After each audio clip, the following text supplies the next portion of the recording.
up and running. Too many devices in front of my hand right now. Good morning, everyone. It is Thursday. We know what that means, and we've got so much to chat about because there's a lot of things that are trending. Good morning, everyone. This is Carol, aka Naughty Bus, live with TwoSistas.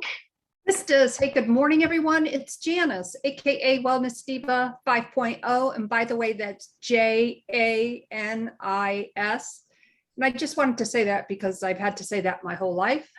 Most of you that know me know that I spell my name like that. But I know on the closed caption with the live, it spells it incorrectly. So I just wanted to point that out. But anyways, nothing about nothing, but something about something. So here we are, Trending Thursday, winding down September, and soon we will be entering the fourth quarter of 2021. I believe it was yesterday. What is today? The 23rd. No, today's the 23rd. Yesterday was the 22nd. And I believe that was the first day of spring. I'm sorry, spring. See, I'm getting my seasons messed up. Fall. It was, and I totally missed that because I was actually kind of wondering that, because that's usually when I wait to start to put up something up. So I did put up one little pumpkin just because I happened to just buy it. So it was easier than to get anything out yet. And I had a memory come up about a fall picture. I said, shoot, did I miss the first day of fall? Which I did. It was yesterday. That's what happens when you're having fun and a good time. So yes, the official day of fall was yesterday, and they actually give you a time, but I don't see the time on it. But a lot of times they'll give you the actual time of when it occurs because it has to do with, the moon and you have the time. Yeah, 3:21 p.m. Well, that's why I missed it, because if I don't know about it first thing in the morning, forget about it. That's what happens. I have to know what is happening during the day, precisely in the morning, most of the time. But again, sometimes you gotta deflect if something's or pivot in such a way that if you don't know something. But anyways, it is Thursday, Trending Thursday. So when I first woke up this morning, feeling a little stiff. I had a little boo-boo yesterday at pickleball. I'm not going to go into that, but today I'm feeling a little bit better. But I decided I'm going to take a couple of days off. But the first thing now, John gets up earlier than I do. He's getting his stretching in and getting his nutritional gut health in. And so he frequently will put on like business news, not like regular news, but on business news. Wants to see what's going on in the market and all that happy jazz. Well, sure enough, I'm walking out of the bedroom and the first thing I hear is a reporter talking about that there will be a shortage of toilet paper and paper towels again. And I'm like, oh, that's going to be so trending on this Trending Thursday, because people are going to be running out and buying those caseloads of that. I didn't hear the reason behind it. I think it's probably a couple of things, most likely because obviously there's a shortage of truck drivers. There's a shortage of manufacturing product because of, sadly, the condition of our country right now. So I'm assuming, unless they're throwing in another variant, which they could be for all we know. And maybe one actually does need toilet paper. Right, I've got to interject. Go ahead. I've noticed that a lot lately. No toilet paper, no napkins, very scant with the paper towels. And also there is, which I didn't realize, I learned this about 2 months ago, there is a huge can shortage. There's a can shortage for a reason. People are stocking up because, the way our country is. And, besides the toilet paper and the paper towel shortage that we're talking about, and we say it in jest because you got to have a little humor when you're in what we're in right now, and you got to find the funnies of different things. What was not funny, which is also trending, is having two pieces yesterday that stuck out of my mind yesterday, because by the time I got home from pickleball, I really had to lay low and rest. And yes, I was forced to watch some of the news. And I say forced, it was really more that I'm very interested in that Gabby Petito case. So I was waiting for alerts on that, and naturally other news interjects. I was appalled that we had someone in our own Oval Office an ally who obviously, a lot of times when another leader comes from another country, especially if it's an ally, they meet, then there's usually a media press time frame, right? So you have the two, you have, and I believe he was the Prime Minister of England. I can't remember who it was off the top of my head. Oh, Boris. Is his name Boris? Boris Johnson, I want to say. I'll look it up right now. Yes. I'm pretty sure it was him because he's got the blonde hair, kind of messy, like Trump. Mm-hmm. So he was in the Oval Office, and to next to him was the person that's occupying the White House. So as we know, the person occupying the White House does not take questions, refuses to. I don't know that he actually refuses to. His handlers, because that's really the best way that you could word the people that have the thumb on him. So his handlers don't allow him to answer because frequently he goes into la la land that we don't even know what he's talking about. And I thought, how appalling is this day? What a tragedy in that Oval Office of memories that is occurring. You have two leaders, and the outside leader, meaning the leader from another country, takes questions from the media, answers them, and they were tough questions, and he answers them, and then they go to attempt to shout out some questions to the leader occupying our White House. And the rudeness, and a lot of people, I'm not sure, caught this, the rudeness of the handlers yelling and shooing everyone out, stop, and I thought to myself, they started that yelling even before Boris, whatever his last name is, what is it? Johnson. I'm having a brain freeze or brain fart, whatever you want to call it. Even before he finished his last sentence of the question he was answering, they were yelling over him to the press, the handlers of the person occupying our White House. The handlers were yelling, and I thought, not only are you rude and you're disrespectful to the sentiment of what the Oval Office stands for, you were rude to another leader's country. And again, you just keep digging yourself in this hole of why you don't allow this person to answer questions. And I thought, what a disservice to that Oval Office. What a disgrace. What an embarrassment that another leader from another country had no problem answering questions from our, if you want to call them even the media, the press, because they do such a horrible job. But now some of them are dealing with, hey, I can get answers from another leader that's not even our country, and we can't get leaders from this guy. So the, kind of the brick or the shoe hitting the head is finally starting to impact the brain cells a little bit, that the handlers are not only handling them, they're rude, they're boisterous, they're just loud. I've never seen anything like it in my life. And I thought, so that was trending. The other thing I thought that was very sad that is trending is that during the UN, the big UN meeting in New York, when the person occupying our White House started to chat about how he wanted to embrace our allies, work with our allies, and yet his party in Congress, everyone calls them the squad, I call them the four cray-crays, went against one of our most long-standing ally of, where am I thinking of? Israel, and took money away from, and I think it was quite a bit of money, from this dome. Now, this dome thing that they use is to kind of help shield or give them like a heads up of an attack or whatever, something to do with that, some sort of equipment. And we contribute, we help our allies with that.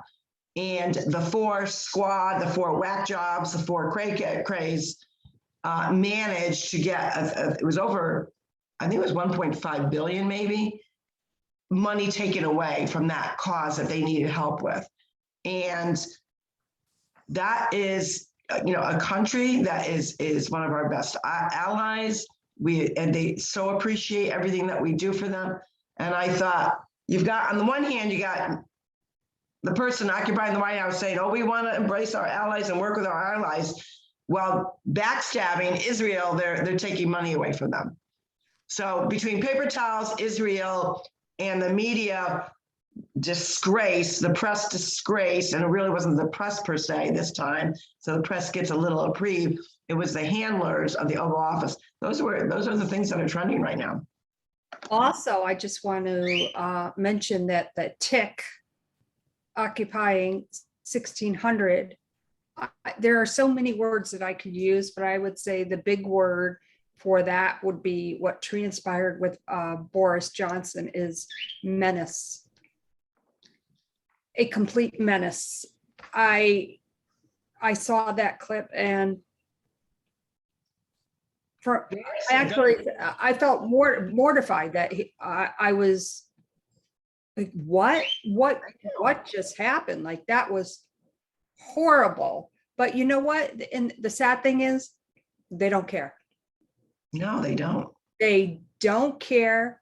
And the media is getting, I'm sure that there were some credible reporters in that pool that was there. I don't know who was there, but it's almost as if the media is getting their share now back at them, what they've been doing a disservice. Like, now they're being disserviced by what transpired. And speaking of the media, I just want to say, Joy Reid, you win the prize for the most dumbass media personnel out there. Who I saw a clip, and you'll probably just have to look it up on YouTube or something like that. It's definitely out there. Speaking about the Gabby Petito case and turning it into a race thing. Shame on you. You are not credible. You suck. And there are so many other adjectives I could use. You did a disservice, and that's probably not the right word.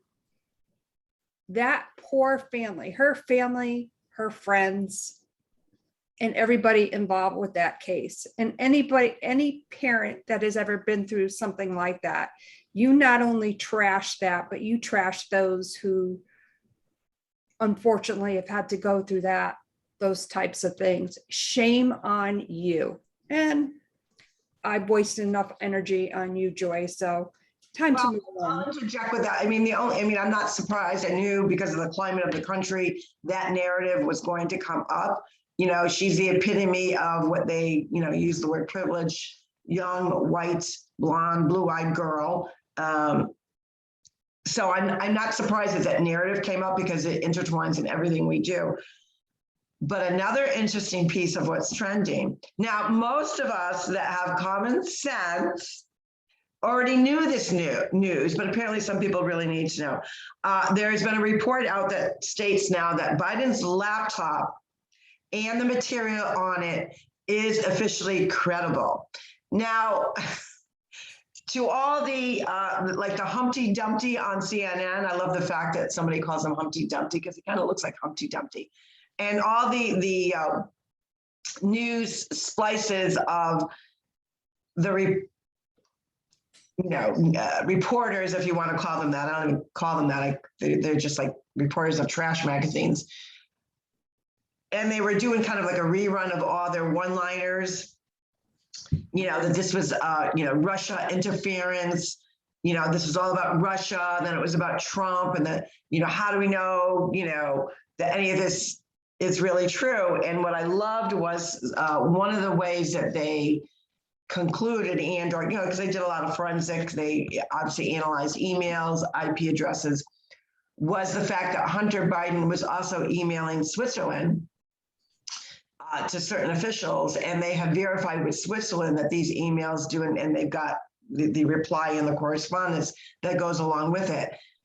And a lot of China emails that, you know, so everything's been verified. So for all you people that news came out before the person that's occupying the White House was elected, and I say that very loosely because my belief is he was not elected. He's there, but he wasn't elected because it was a stolen election. And I will stick with that to the day, because it's going to be one of those things that God knows how long we'll finally, get the official word that it was a stolen election, but it was a stolen election. I don't care how you word it. But the fact, again, that people dismissed the validity, even with having someone close to Biden's, I'm talking about Biden Jr., in the Bidenville, wow, la, la land. One of his closest allies, business partners, was appalled at how things were going down and really put his name, his reputation on the line, and he spoke the truth, and he was trash. The vindication of all these people, the vindication of those that come forward with information, those that, do so much to make sure that the real truth is coming out, and they get crucified in the media. They get crucified within their own circle or their, elitists, whatever. What are you saying now? You're eating some humble pie. You're probably not eating any humble pie, but the point being, this information came out before the election happened. And you people, and I'm talking about all my Democratic friends out there, of course I'm talking to you. You need, because I've actually talked to my Democratic friends. I do have some I'm eliminating because I just can't take it. And we have the discussion, and they were, there's no way that laptop is credible. Have some humble pie this morning. Well, you know why that came out. So the reason why, and I'm a firm believer in this, the reason why the press, or the lack thereof, the media people, whatever we want to call them, finally came out and admitted that absolutely was true. Obviously, all the evidence, the investigation backs that up, but now they're coming out is because, number one, the election is over. That's a given. But number two, they have to address it. So their way of addressing it is coming out and saying, oh, yes, this report just came out. It's credible. So yes. It is part of it, but I think part of it is the Durham report. Now, that's the other thing that is trending is the Durham report is going forward. There is an indictment's coming down, and it's leading right to what everyone who was, sharing information of, the behind the scenes, doing their own, due diligence and investigating. There are a great many reporters, and I say official reporters, not keyboard, reporters, but investigative reporters that were really looking into this. And people have been told about this, and everyone was called like, oh, you're a conspiracy theorist. You're really going down some rabbit hole of craziness. The point being that, sure, in anything that you investigate, there are going to be pieces, and you're going to get those few people. I do recognize that there are kind of great people out there go down this big rabbit hole. Of course there are. We can say that with confidence because that's the way of the world. There's two sides to every story, right? But there's been some credible evidence that has been ignored, has been dismissed, has been twisted, and in addition to that, it's not even being reported. The actual correct information is not being reported on most networks. So I do understand why people, the average American bear, will have a chat and say, oh, I didn't hear that, or I didn't know that. And some of these people are quite intelligent. We have a couple of friends that are, were very prominent in their state working. And, we said, well, maybe widen your horizons of where you get your information from.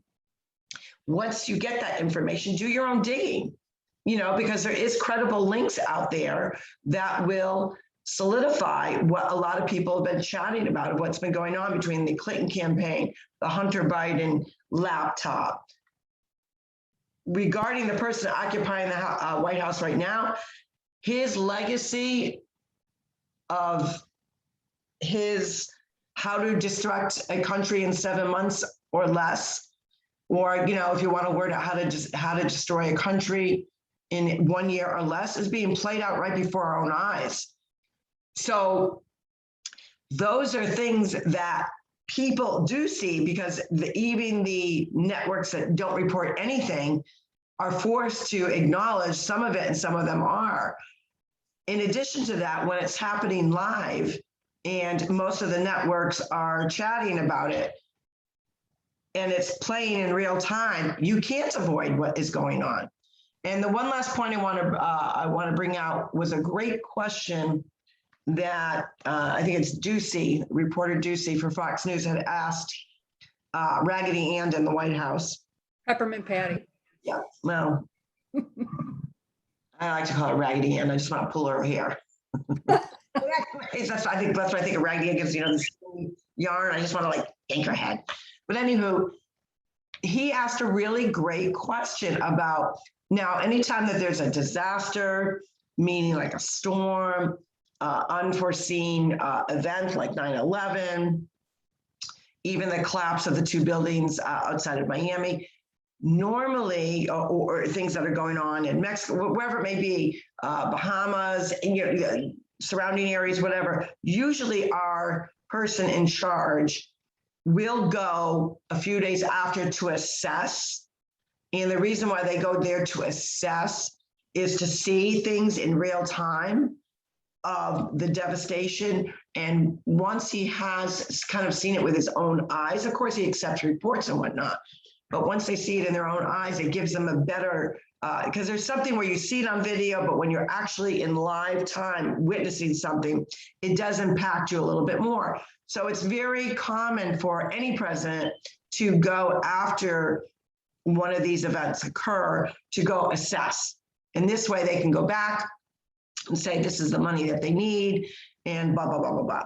So Ducey asked the question, because obviously Fox News has been paramount in letting the world know what is going on in the border, along with the courageous sheriffs, marshals, everyone is out there.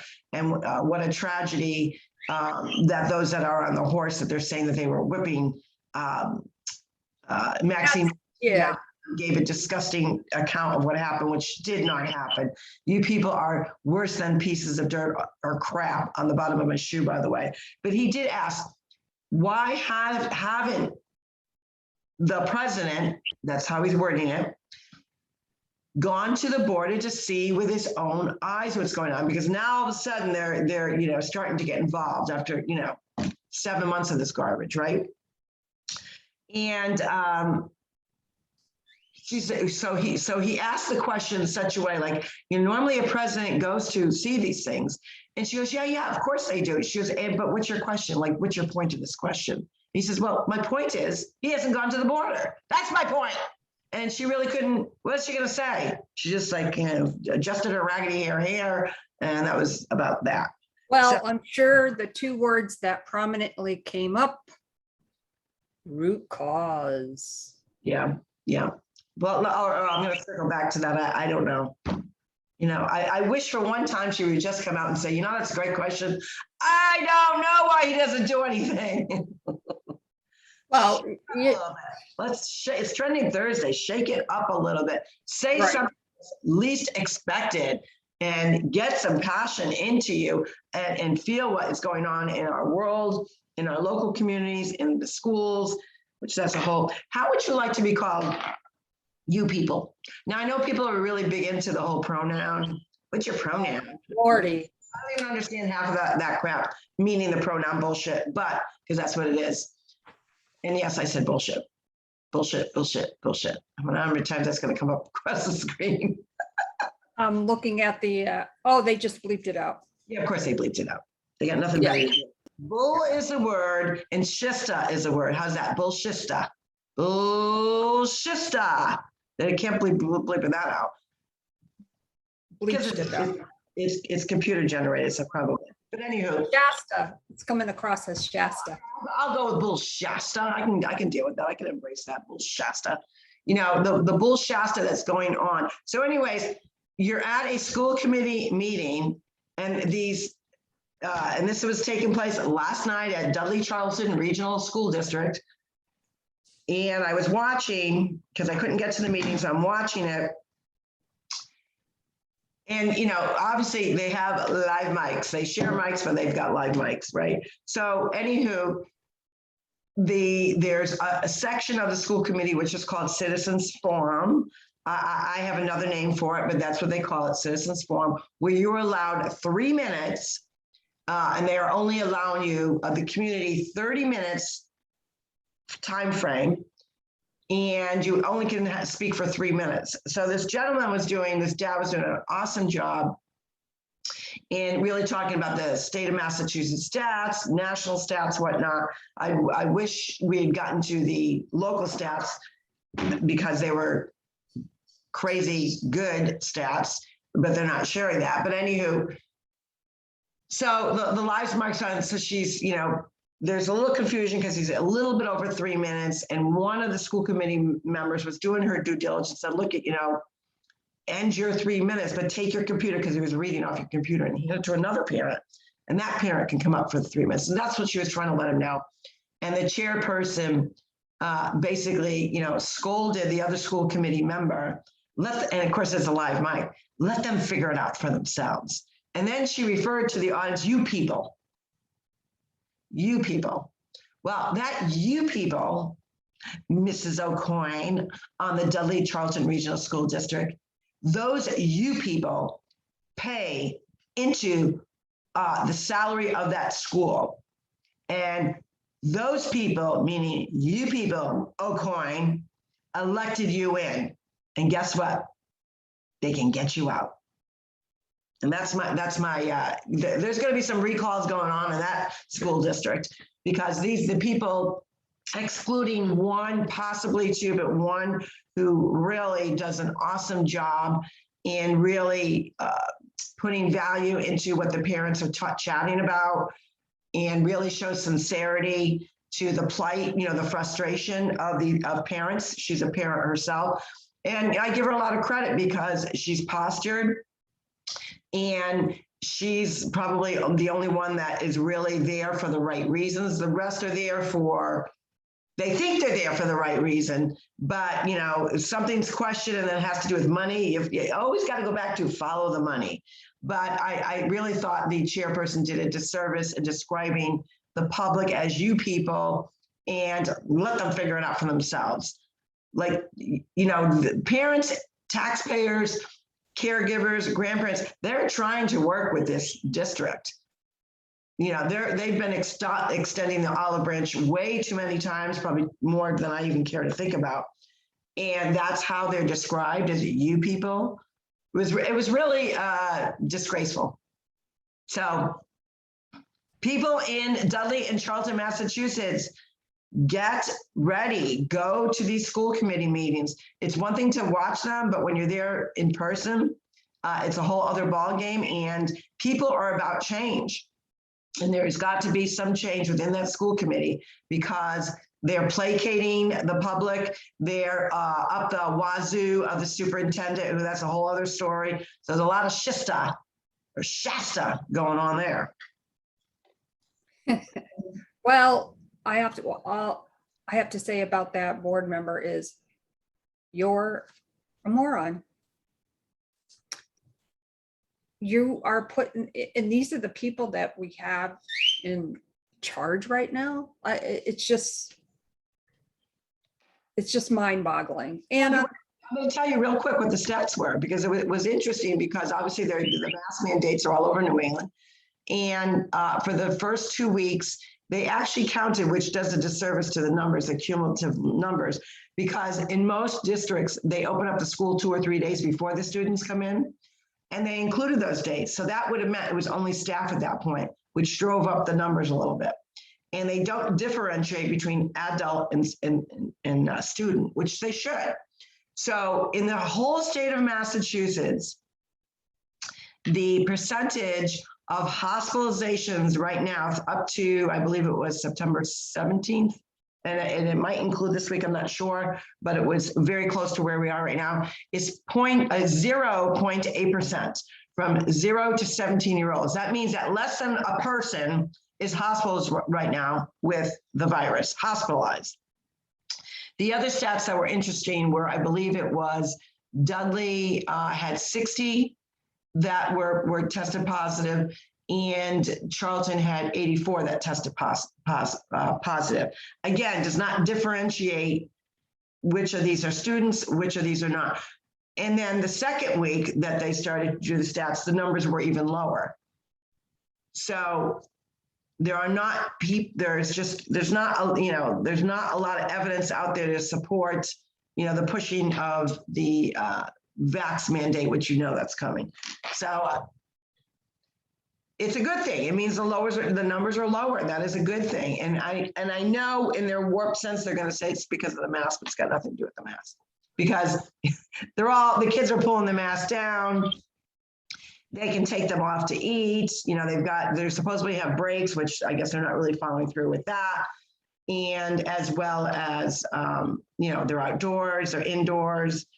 We forget that a lot of staff does not live locally, so they live somewhere else. So, you don't know what they're doing over the weekend, who they're exposed to. So there's not a rampant, they didn't go into this rampant, number, increase. So that's a good thing. So I'm happy about that.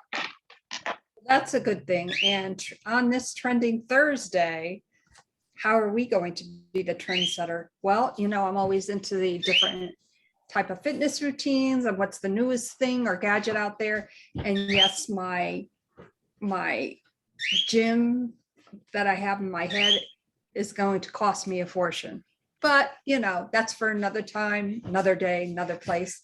But I will post below the live of this video a great article that I found, and I think our audience will definitely find it quite interesting. On that note, my name is Janice, aka Wellness Diva 5.0, on this Trending Thursday with TwoSistas, and this is Carol, so aka Live Naughty Boss here, a little sparked up. I'm going to be trend setting. I'm looking for a new ankle wrap. So, with anything with fitness, if you got some suggestions on a wrap that you use, or, a support system that you use, definitely need it for my right ankle, because that's where my little boo-boo happened. And, I'm going to rest it up today. So guess what? I'm going to be doing some working on my arms. Still have to be a little bit careful because I got some soreness going on, but that's okay. You can still manage to get some movement in. We will see you tomorrow on Fantabulous Friday. Maybe talk about some great ways that you can decorate your house for this fall, which we're already in apparently, which some of us missed. You guys have a great day. We'll see you tomorrow. Bye, everyone.